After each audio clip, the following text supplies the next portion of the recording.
Alright, what's going on, y'all? It's Cooper here, one half of FCSN. It is that time of the week to break down my Heisman watch. I'm going to give you my top 4 and then the next 4. So overall, we got 8 spots. Before I jump into it, I forgot to address this last week. I'm leaving Todd Gurley completely out for the moment.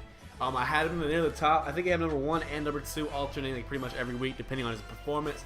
But right now, I'm leaving him completely out because he's suspended.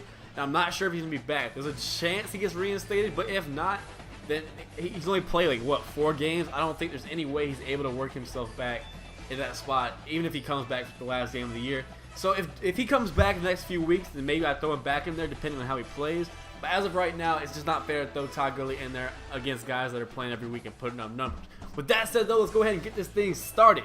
At the 4th overall spot, I've got Jameis Winston. This might be a controversial pick, but it's hard to deny Jameis Winston is not one of the best players in college football right now. Hate him as much as you want. Regardless of all the off-field stuff, he is one of the best, if not the best player in college football. His numbers aren't quite where they were last year, but he's come up big time in big games.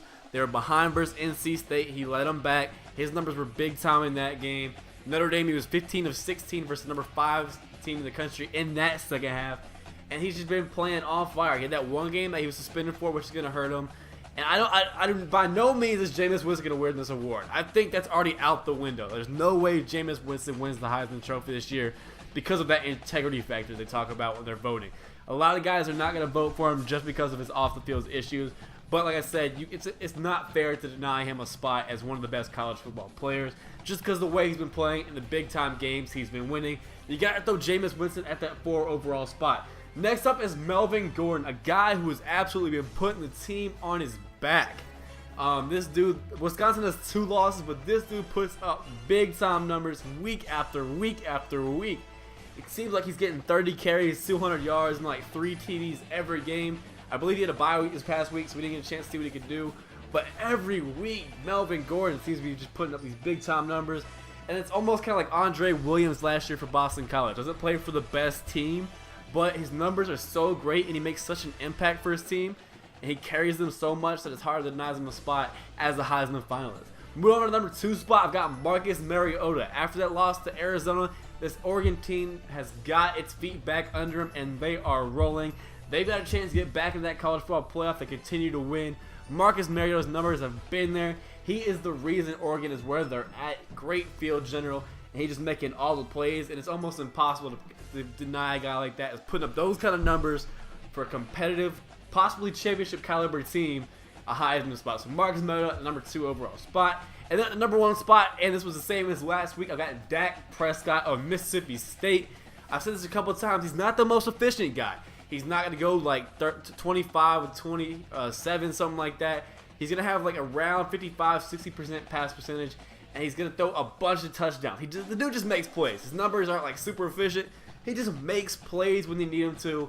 And he wins games. And he's part of the reason Mississippi State has been so successful as they are this year. Dak Prescott at the number 1 overall spot. With all this said, let's go ahead and jump to the next 4 on the Heisman Watch.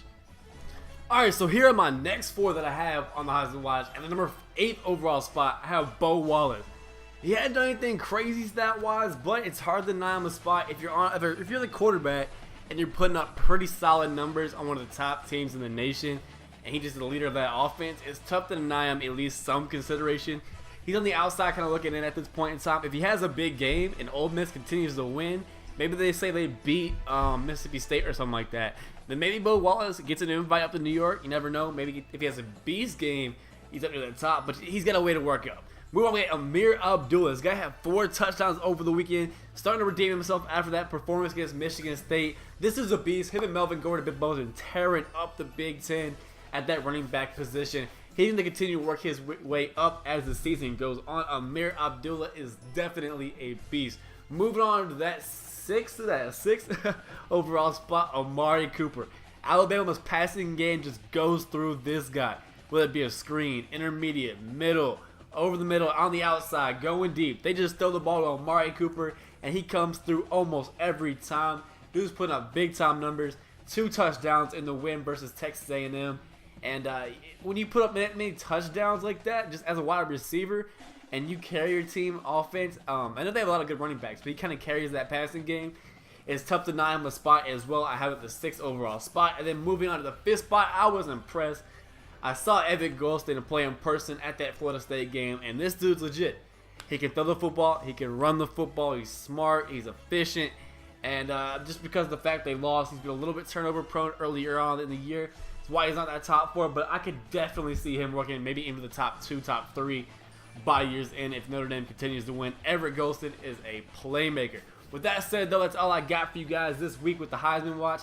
Let me know in that comment section below your top 4 for the Heisman and who you think is going to win the award by year's end.